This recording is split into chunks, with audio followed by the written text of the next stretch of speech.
As if there weren't enough to think about these days, now there is talk of an asteroid supposedly heading directly for Earth. The truth of the matter is, there is an asteroid, and it is headed in our general direction, but maybe not right at us. Still, that's not stopping some from creating concern. A flying space object known as 2018 VP1 is hurtling through our solar system right now, and it's due to be in our vicinity in early November.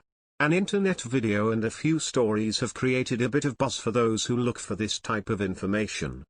Now that we can all look at NASA star maps, as well as something called the JPL Small Body Database Browser, anyone can be an astronaut, or at least feel like one.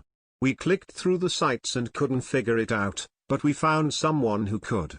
His insights into space, asteroids and 2018 VP1 were beyond helpful. We got an opportunity to sit down with Michael Narlock, the head of astronomy at the Cranbrook Institute of Science, to discuss the impending doom rumored to be heading our way.